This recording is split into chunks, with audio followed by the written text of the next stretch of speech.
नोड़े सुरदा कुर्सी मौज तक सपड़ा सुरदा कुर्सी दिसोम बाहरे जहाँ थान मेना थान रजा गेट रे नुना चरहा मौज तक सजावा अड्डी मौजते भीतर ना जखन ले बोलोना भीतर जाहेर थान भीतर ओंडे तलारे मिटंग जाहेर रजा बोंगा बुरु ना थान कना ओना दा आलादा कते मिटंग को बेढ़ा का जो ओना रियर को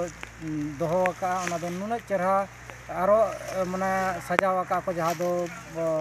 आलादा ते मिटंग घेरा को दोहो का ओना भीतर रेगे बोंगा बुरु ना देवा सेवा साथे ओंडे रे जातना नायके बाबा मेनाया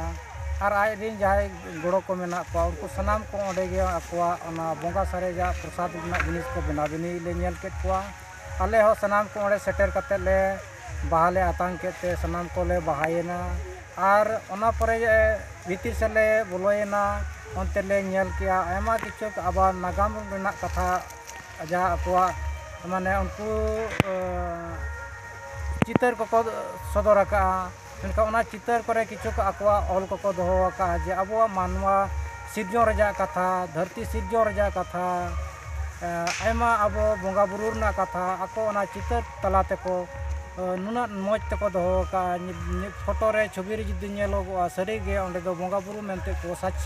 सपड़ा कते को बोंगा बुरु लेका को मोहड़ा हकना अदो नोका लेकना चितर नेल कते मिटंग हपन गिदरा हो बुझ दाड़े आय जे ओकोय ओका लेका चेल काते को साबा बोंगा बुरु ना साबा ओका लेका को बोंगा बुरु ना जिनिस को मेना अदो ना नेलते आको उयर जाय गिदर को कुपली को दोया अनकन उनको को नेलते को बुझ दाड़े नु दो मांगा कना नु दो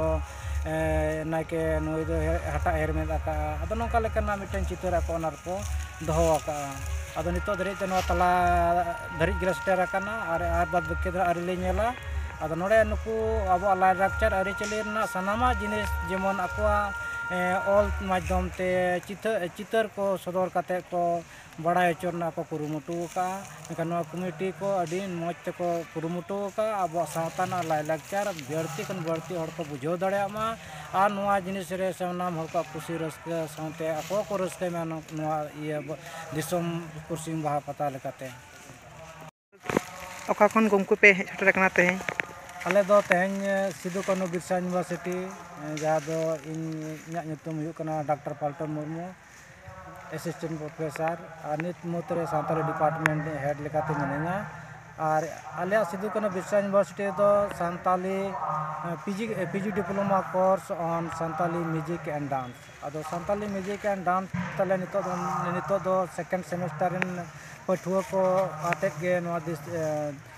सुरदा कुर्सी दिसम बाहा रेले सेटेरा कना और नोआ डिप्लोमा कोर्स जहाँ पीजी डिप्लोमा कोर्स नोआ दो बार मिद बसर ना कना और नोडे दो एने सेरें इदी कते और अब सांता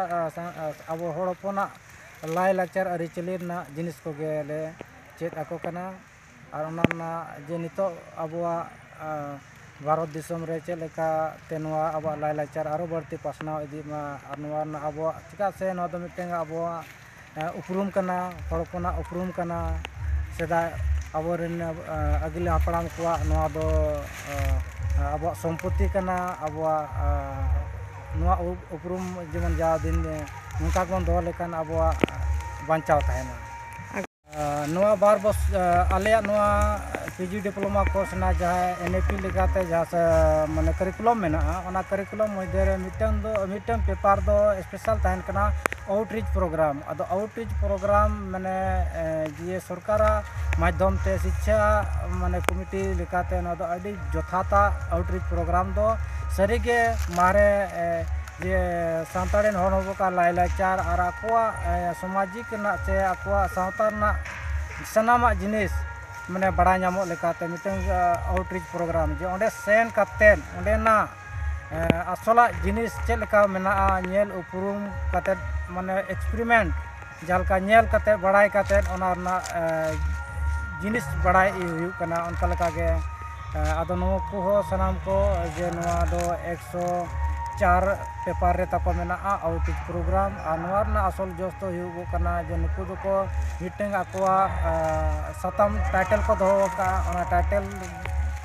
एम ये माने मोटामुटी नुको 40-50 पेज ना मिट्टें प्रोजेक्ट लेका को बनावा और ओना ऑल काते जहाँ दो आको नोडेना चेत लेका को ऐकव किया ओना बाहा ना जहाँ चेता आज बाहा पर्व ना जुदी एने सेरेंज इदी कते मेना चे बाहा सेरेंज ना लाय लाक्चर ना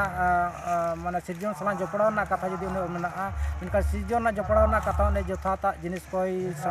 माने तुमल जावराया और नोड़े उन्हें गफुर किछु रुसिका मेना को एनेज रुसिका मेना को पुरुधुल को मेना उनको कोठे कना को माने पुली काते ना को ओना ना सरिया असला जथाता जिनिस को बड़ा नाम दाड़ेयाते तेन नोआ दो अडी नापायते आपा ओना ऑल सत रना जायगा को नाम दाड़ेया। अच्छा नोआ बाहा बंगा रेना माने उद्देश्य माने हितो दिन रे माने तीन लाक्ति मेना का से लाक्ति बानु का हुडिंग बाहा बंगा दो अडी लगती नितोगा समय रे मेना अकात गया माने अबो बन बड़ाया जे अबो सांतार होड़ हपन दो माने प्राकृतिक पूजक कना बन से सिरजन सला अडी गहिर जोपड़ा तबन मेना नितोगा समय रे जुदी नोआ प्राकृतिक ना जिनिस से अब सिरजन रजा जहाँ तीना सम्पत्ति मेना सेदा नोआ जम काते गन बांचा हेज आकना आ नितोगा समय रे जे नोआ दो मिट समय रे अबो दो राय लाक्चार रेचली सलान जोपड़ा मेना दा अबो जे बाहा दो मेन के खान दो अबो जे नवास बछर नवा सेरमा रेना एतोहब लेकाते माने नवा फल रेजा व्यवहार रेजा कथा हुयुग कना जे नोआ साथे आरो माने जिनिस मेना जहाँ लका एटा जाति रेन हर को आपको होली को मनावा मेनखान अबो दो होली दो बांग कना मेनखान होली बांग कना मेनखान उनको हर दो चिका बन बड़ा दाड़ेया चेदा अबो दो सेदाय दो मजी व्यवस्था समाज ना मेना तबना अबो दो लाड़ सकम ते हो बाय चला धुड़ी ते हो बाबन गसाव दाड़ेया को चे रंग ते हो बाबन गसाव दाड़ेया का नोंकाना जदि हुई लेनखान दो अबो सावता रे दो मजी मोड़े हर चे अबो रेन पागना व्यवस्था जा मेना उनको साब काते उनको दो जे उनिया बाबत ते विचार आचारा को और उनिया मते जहाना भागी हुआ उनका लेकाते को राय को एमा ओनाते जे अबो सिखनत दरकारों कना जे अबो दो होली दो बांग कना बहुत दो बांग अबो दो माने बेरेल दाते बन रस्कया आ नवा हड़मो रे इया काते जहलका रस्का न बना चापिया उनका गन मिटन बाहा परब ना दो कथा कना अदो ओनातेगे नोआ माने शिक्षा जगत रे जहलका हायर एजुकेशन ना जे विश्वविद्यालय हो कॉलेज हो स्कूल हो सनामा जायगा रे जे बाहा परब दो अबो नोआ को अबो रेन पठुआ को अबो नितो को सिखनातो कान उनको को बड़ाई नाम दाड़े मा जे बाहा परब रे अबो तिना माने ओका जिनिस को व्यवहार ओका दो बांग कना तो नोंका लेकना अबो मिटन जे बाहा दो अबो सावता जे सगुन समय रे जा मिटन जे अबो दो लई केबन सेरिंग तला करे किचो मेना हेसा मा चोटे रे जायगो समय तुदे मा रागे कना बाड़े मा लावे रे जायगो सा गुतुर मा साहेदे देश चोरेन दिसम पचम बिहरन जायगो सा गुतुर ते अदनुवा कथा ते अबो बोले प्राकृतिक संते अबो कैलेंडर बांग कना मेनका अबो अगिल हपड़ाम को बुझ नाम दाड़े का जे नितो समाज पुरो कना मंगा बुना सख्तो सेटेरा कना नोंका ते अबो बन हिजु कना अदो नोंका गे अबो आयमा जिनिस नोआ रे बड़ाई नाम दाड़े कना कोन बाहा परब ना करायते अदो नोंका गे अबो माने सिरजन सला अड़ी संबंध गहिर जुपड़ा मेना सेदा मानवा को अबो नोआ माने दो परंपरा मेना करा नोआ बलाय लाक्चर बांचा तना अबो सानाम